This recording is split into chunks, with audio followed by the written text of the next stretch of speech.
everyone. Thanks for tuning in. Today, Kyle and I are going to talk about having a good work-life balance and what that means as an entrepreneur, getting started as you grow, and then as you get things going on their own.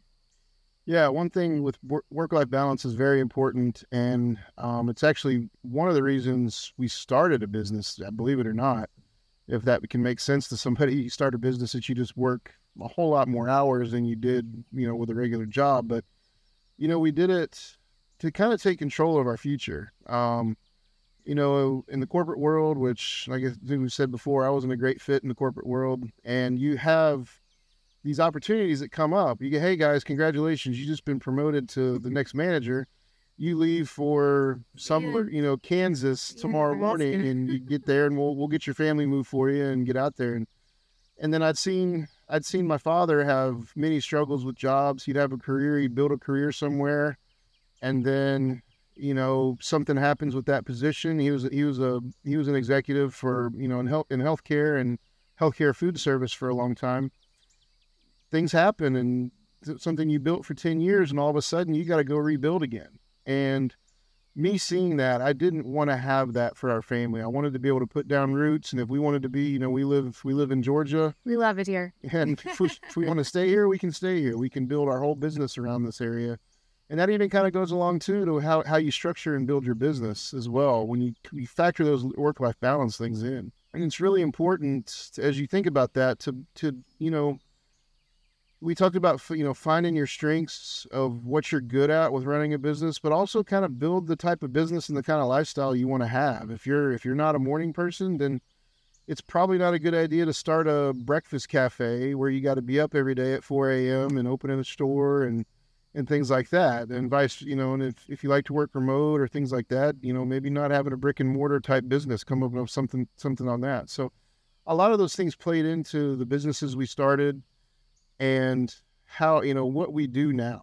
And so that was really a big factor of how we started and why we did. And now especially now with technology, we're outside right now. You can literally work everywhere and be connected everywhere. We're on the river right now. You can literally be connected anywhere. But again, with that too comes trade-offs, which I think Jen's going to talk about a little bit. One thing my good friend Sarah Kurtenbach said, she also was on a previous episode about Move for Money, is she said, think of the life that you want and then build a business around that life. Yeah, it's very important, because if you don't have that goal in mind, you'll end up with something again. If you left a job to start a business, you'll end up with something that you didn't really want. So we made sure that, we started a business that fit our lifestyle. I'd always worked from home in previous jobs before. And I started working from home. Yeah. And so we kind of wanted something that we could do that was home-based or remote, or at least remote work. And so that's kind of what we went down, and we were able to build our trucking company, or basically with the office staff as remote workers. From the time it was just us at the beginning, Jen and I, but then we did all those tasks, and then we were able to build the business from there. But then when you're getting started, that work-life balance is going to be tough to find. If you're really, you talk about work-life balance and how you're working, everything's going to be muddied together, because especially with us, we have a 24/7 business. You're going to be getting calls, you're going to be getting emails at all times of the day. And it's just with us, if it's just you by yourself or your partners, it's you and your partners doing it. You got to do the tasks, you got to get the jobs done. I remember when we first started, I would leave the house 3 or 4 days a week at 8 a.m. and get home at 11 p.m. because I was having to go do all the different tasks of driver recruiting, driver interviews, working with the customers, and then Jen's at home. What were you were doing? Yeah. Instead of the back office. I was doing back office. I remember payroll, was very tedious. It was a very manual process. And I was also taking care of our young son. We decided to do that right when he was little.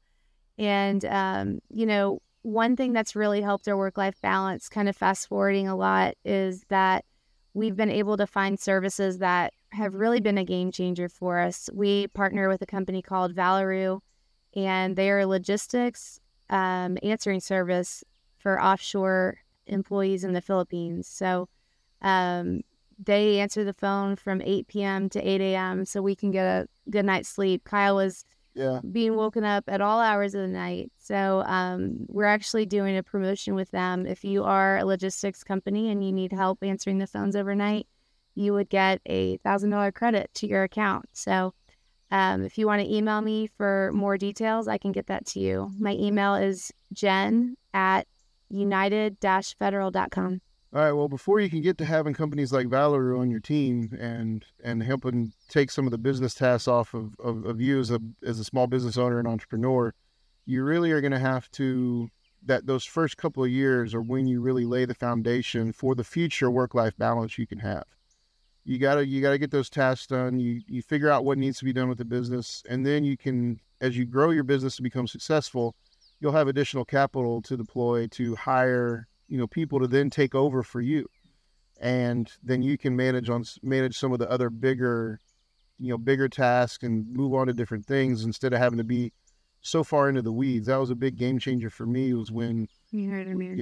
first hired our manager, our ops manager, Dale. Yeah, he was a driver for us. He'd been in trucking for over 20 years, also a veteran. And it was such a game changer because he was able to start handling some of these driver calls. He was able to go to some of the trucks and get stuff done. And he and Kyle are a great team. Y'all are like brothers from another mother.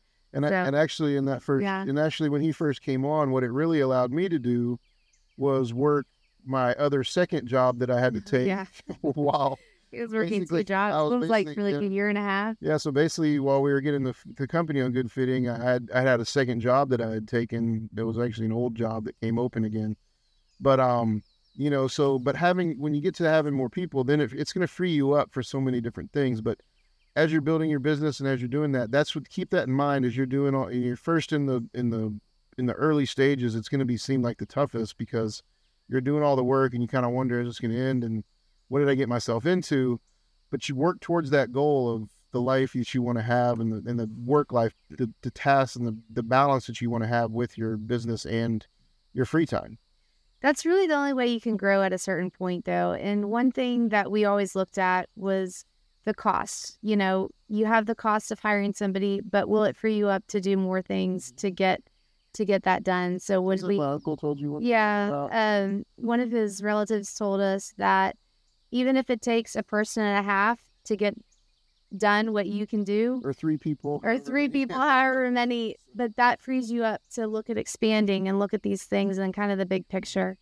I remember when we hired Cindy, our recruiter, that's when we really we had gotten to a place, but we needed to get to another place to get more employees and really grow. So having those people in place can help you take it to the next level, but you have the sacrifice of, 1, you have to train them, 2, you have to be able to trust them, and, the cost, like we said, about hiring someone. And so you can find yourself get stuck in a rut. You're like, man, why am I not growing? And then you got to kind of take that jump and say, all right, I need to hire people to free my time up as a business owner. I need to hire people to free my time up. So either then, because they'll add capacity to your business. That time when we just mentioned, we were at a point where, I was still doing recruiting. Our ops manager, Dale, was doing our, a lot of the driver management stuff, but all my other tasks and then recruiting on top of that, I couldn't keep up myself. And so then we added a recruiter, and that was a big boom period for our business right there. That having that recruiter in place was now able to open so many doors up now that, hey, that was taken off my plate, and then we could go focus on other things. And that really helped our business take off right around 2018, 2019.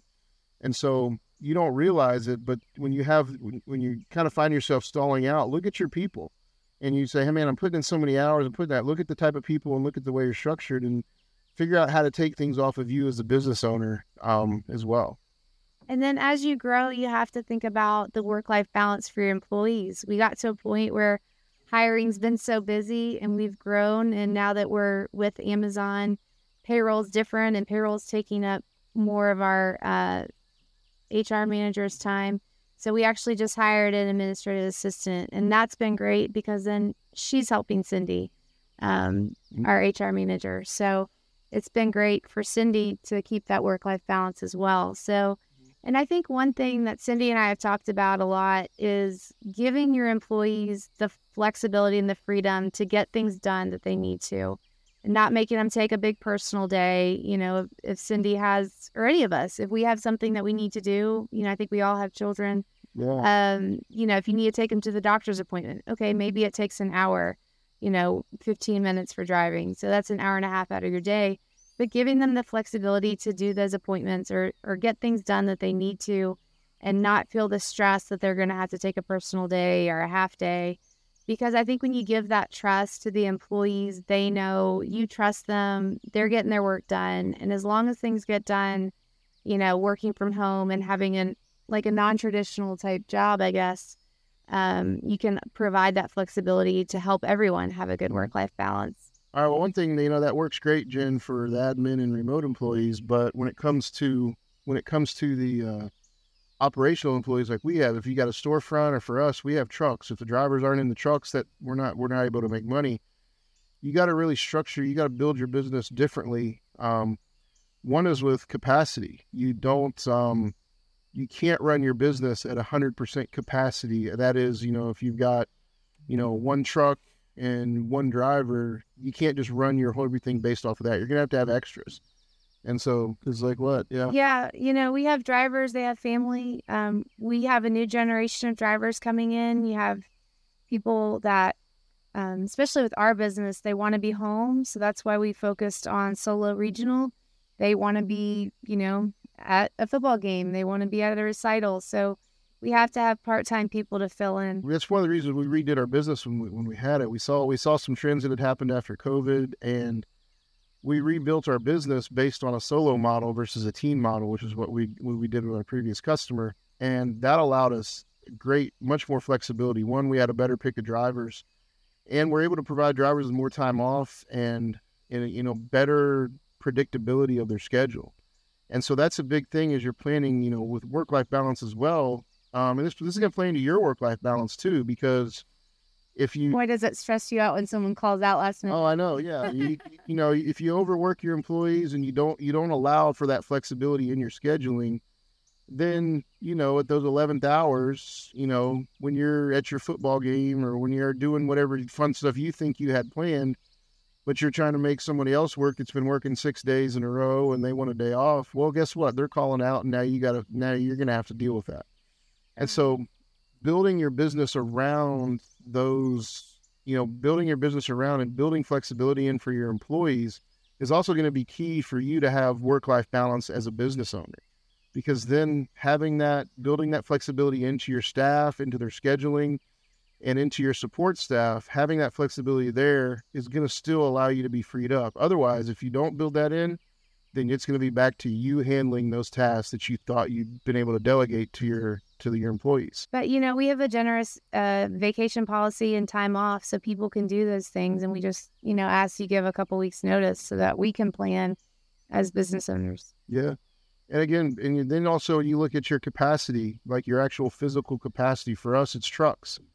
You can't, if you've got 30 trucks, you can't run all 30 at once. You need to leave a couple of them back for when things happen, because at some point when you get to a certain size, statistics catch up with you. If you know in your industry, the average downtime is 90% or uptime's 80%, 90%, whatever that is, then you got to build in extra capacity for your business and plan work and plan what you can actually do based off of that. Or if you're in a manufacturing facility, you can't run at 100% capacity.